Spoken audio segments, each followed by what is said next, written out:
on audit tak hai voi sun ni zo zai ilai munau ngai po UPF ngin amasan sebel buk cheo le lo mo ung ko pe la he tuta hilaya antarangin public consultative meet ani le nang ni thungai dinga hung khom ei nia chulein sei tak ka thil no dinga tu ma chun proverb pakat chun today's problem are yesterday's short-sighted solution atia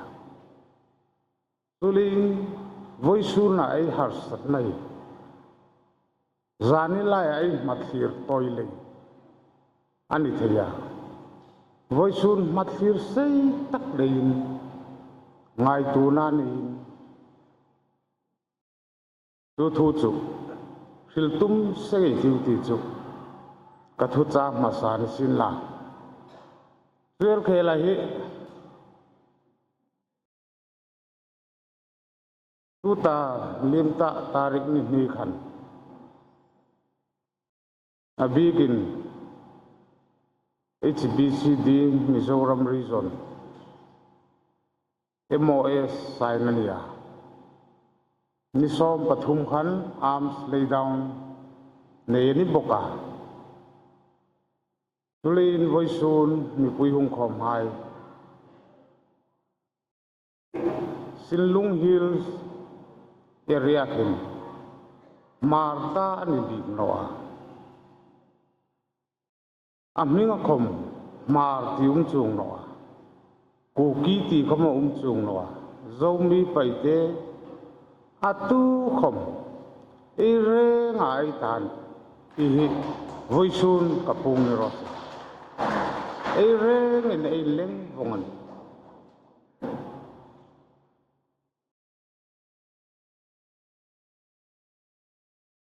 tulin voisuna en renga en leng nok na ding i maniting o manipuri suwa nakita ai tiang khan voisuna ai mathir toilein jing harsat na nei nok palei ti o mathir sei tak nein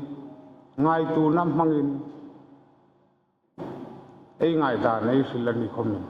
sil tumin la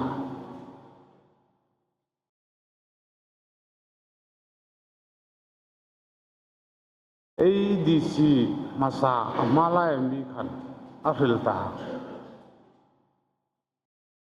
naki khan hadu trongin aung sila tuin ma trongin ka sila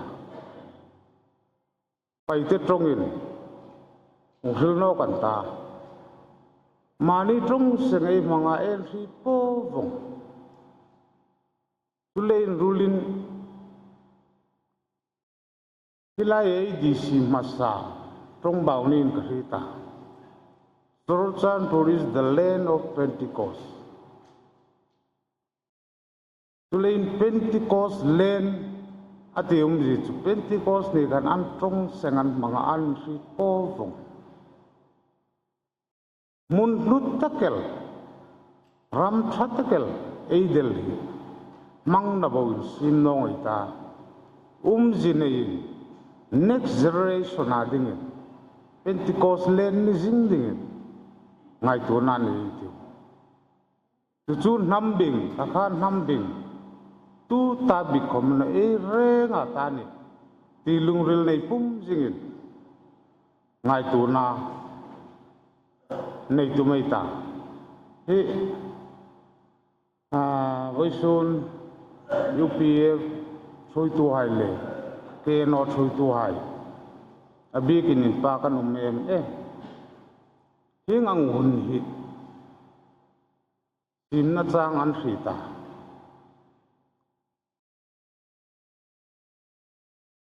hingang huni sim no sin la kum an ni kha tin decision la el thei chu ni mai enti amirok chu in ron tu na no na huna tluk na tulin tluk na no na dingin in ron tu na hulin tak voi sun hi avoi khatna daman tin ka ri ta na ki khan te chun avoi thum na ka ti ta reng kaya common agenda nei khan ein ron tlang ta chun February ni som pasari han KSO office Imphal ai nei ta boka chun tu hi yang tam lam ka OIP hola hinga phung khom thi ai hi lo ma tak ke zet KNO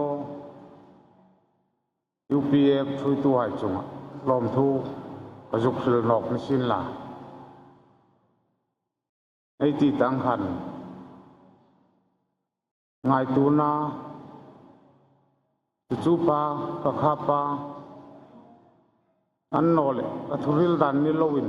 solution an pa sela ka ngai dan ni no hrim tiom no deng ei ngai dan free takin sil tum se ngai tiu ka tiang khan public consultative meeting ni angin a public rounding lem kan ni na in so no te sil ka tiang khan chu pu chu ka di tok no se ka lo mi